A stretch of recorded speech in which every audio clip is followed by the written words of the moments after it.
평양에서 열린 월드컵 아시아 예선전, 지금의 냉랭한 남북 관계를 보여주는 것 아니냐는 평가가 나오고 있습니다. 그 후폭풍은 오늘 국감장에도 이어졌죠. 김현철 통일부 장관은 무거운 책임감을 느낀다면서 사과하기도 했습니다. 그러면서 나름대로 공정성 조치를 취한 것이다, 이런 이야기를 했었는데요. 이 문제를 포함해서 김정은 국무위원장이 백마를 탄 백두산을 찾아 눈길을 끌었는데 중대 결심이 임박했다, 이런 이야기도 나옵니다. 세종연구소 홍현익 외교전략연구실장 연결해서 의견 들어보겠습니다. 실장님. 네, 안녕하십니까. 예.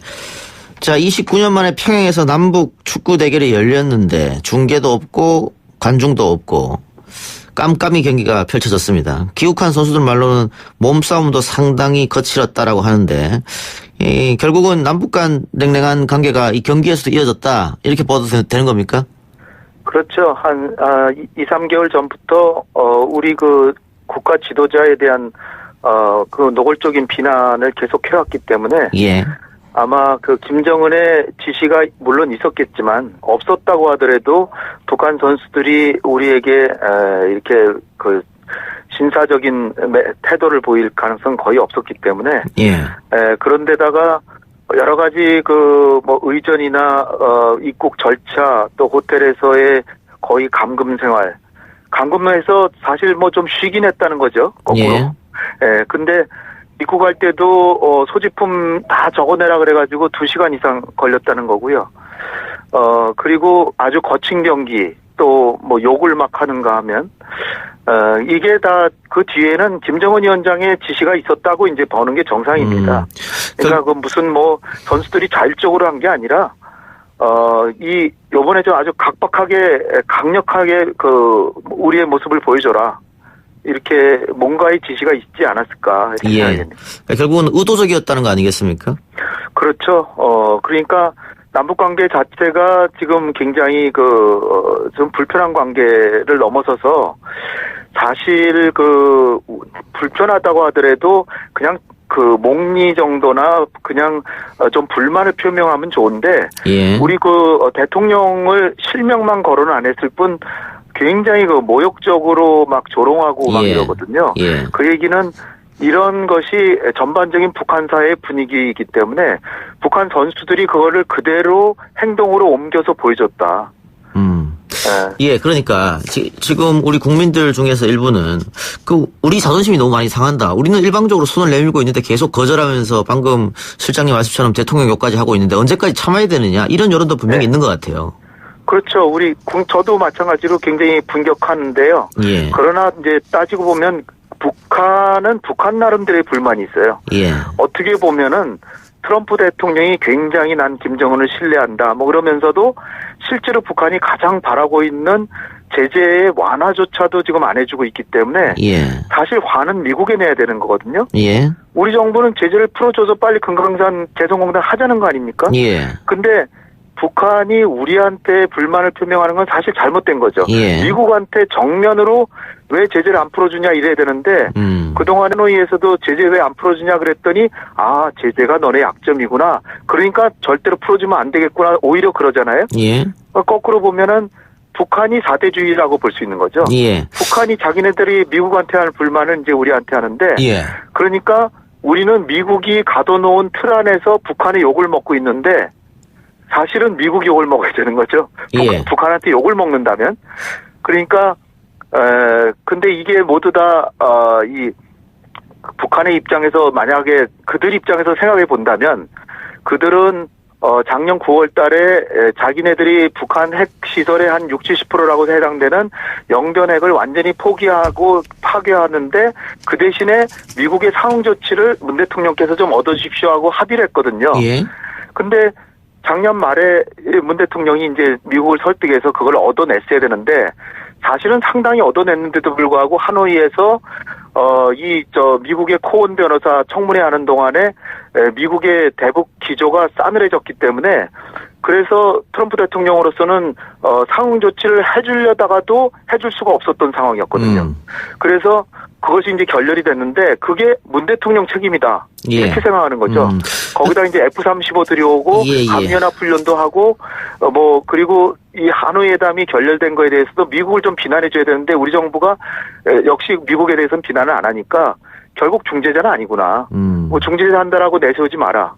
이런 그 속내가 있는 게 아닌가. 예. 금강산하고 개성공단 문제는 미국의 허락 없이 나만이 할 수 있는 거 아니냐. 뭐 이런 생각도 있는 것 같아요. 그렇죠. 작년 9월 달에는 평양에서 그걸 합의를 했었는데 결국은 미국 대응을 못 하잖아요. 예. 그러니까 한국하고 협상해봐야 소용없다. 그러니까 한국에 대해서 좀 모욕을 하더라도 미국하고 합의가 체결되면 한국은 자동으로 따라온다. 예. 그러니까 너무나 우리가 일방적으로 북한한테 잘해준 게 오히려 북한에게 욕을 먹는, 좀 우리로서는 너무나 억울한데, 근데 김정은으로서는 사실은 미국에다 대해 하풀이를 해야 되는 걸 우리한테 하고 있는 거죠. 예. 그렇다고 해서 우리가 지금 이 시점에서 강경 자세로 돌아설 수는 없는 노릇 아닙니까? 사실은 지금 이제 조금 풀릴 가능성도 있는데 예. 여기서 아주 강하게 나가면 분명히 남북 관계에 더 깨질 겁니다. 그러니까요. 그렇기 예. 때문에 기왕 참는 김에 조금은 예. 더 참지만 상당한 인내심이 필요하다. 예. 또 하나요. 김정은 국무위원장이 백마를 타고 백두산에 올랐고 그것을 조선중앙TV가 방송으로 내보냈는데 이 중요한 일을 앞두고 항상 백마를 타고 백두산에 올라갔다. 이렇게 보이거든요. 그럼 이번에는 어떤 결심을 할 것인가? 어떻게 보십니까? 네, 일단 백마 탄 건 이거는 뭐 그 정치적인 상징 표시로 이제 쇼를 한 거고요. 예. 정치적 쇼죠. 예. 마치 뭐 나폴레옹이 그렇다거나 뭐 푸틴 대통령이 우통을 벗어가지고 뭐 마초적인 분위기를 연출한다거나 또 뭐 우리 그 264 시인이죠. 광야에서 예. 뭐 광야라는 시에서 백마에게 나오죠. 다시 선거 뒤에 백마 타고 오는 초인이 있다. 이런 거를 연상시키는 건데 사실 참 어울리지 않는 행동입니다. 그런데 그럼에도 불구하고 하여튼 뭐 상징적으로 북한에서는 뭐 자기가 수령 노릇을 해야 되니까 이제 이런 모습을 연출했는데 김여정이 연출한 거겠죠. 예. 그런데 이게 그동안에 김정일 3주기 탈상할 때 직전에 가서 이제 새로운 자기 자주적인 모습을 보여줬고, 그다음에 장성택 처형 직전에 갔고, 그다음에 뭐 좋게는 재작년 말에 작년에 한반도 정세를 화해 분위기로 하기 직전에 갔기 때문에 뭔가 지금의 상황에서 새로운 방향으로 가는 거를 결정하는 것이 아닌가 하는 그런 모습을 제스처를 하면서 미국을 압박한 거죠. 이거는 예. 우리보다도 미국을 압박한 건데 뭔가 ICBM이라도 쏠 수 있다라는 그런 그 모습을 보여서 뭐 웅대한 작전이 펼쳐질 것이라는 확신을 뭐 그 같이 따라간 사람들이 받았다 뭐 이런 건데 이거는 상당히 아직은 연말까지는 대륙간 탄도탄이나 이런 거 쏠 것 같지는 않고요. 지금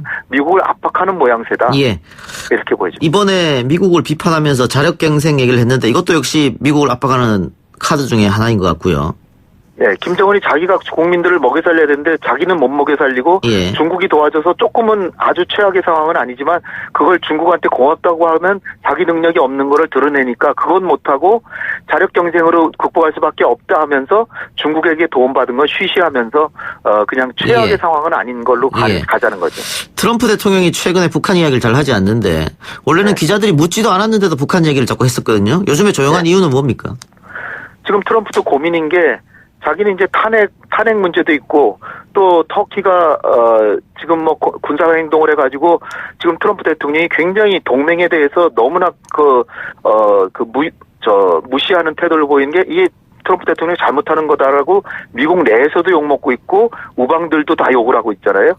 그런 상황에서 뭐 이런저런 사정이 있긴 하지만 북한 문제는 나름의 결단을 자기가 해야 되는데 지금 북한은 배수진을 치고 있기 때문에 북한이 양보적으로 나오는 건 기대하기는 어려운데 자기가 조금 더 내줄 것을 결심을 하는 것을 시기를 조정하고 있는 것이 아닌가. 왜냐하면은 지금 2주 내에 다시 협상을 하자 그랬는데 내일 모레가 2주입니다. 지난 4, 5일 날 스웨덴에서 협상한 게. 근데 아마 내일 모레는 안 될 것 같고요. 제가 볼 때는 한 2주는 더 걸려서 11월 초쯤 북미 간의 실무회담이 열리는데 그때 오늘 스티렐 미 국무부 아테 차관보가 시사했듯이 북한의 안전보장 문제를 충분히 고려하면서 이 비핵화 문제를 논의할 용의가 있다. 이렇게 미국의 의회에 가서 증언했는데 이런 것들이 이제 계속되면서 북한을 좀 달래가지고 협상장으로 아마 미국이 끌고 나오는데 그럴 때 트럼프가 이제 한마디 하지 않을까. 알겠습니다. 이번에 진짜 낮은 수준이지만 합의를 하자. 뭐 이런 얘기를 하지 않을까 봅니다. 그러면 11월 초에 북미 대화가 재개되면 올해 안에 정상회담이 다시 있는 겁니까? 글쎄 11월 초에 뭐 진전이 있으면 올 한해 될 수도 있는데 트럼프 입장에서는 굳이 올해 아니더라도 내년 2월 달에 뭐 아이오와 코커스 이런 게 시작되니까 내년 초에 하는 게 오히려 트럼프한테는 더 좋을 수도 있습니다. 그러니까 트럼프도 그렇게 서두르지는 않을 거기 때문에 이것이 대화는 될 것 같은데 빨리빨리 진전되지는 않을 가능성이 있다는 게 제 생각입니다. 알겠습니다. 실장님, 오늘 말씀 여기까지 듣겠습니다. 네, 감사합니다. 예, 지금까지 세종연구소 홍현익 외교전략연구실장이었습니다. 1부 순서 마치고요. 2부 최강병기 코너로 돌아옵니다.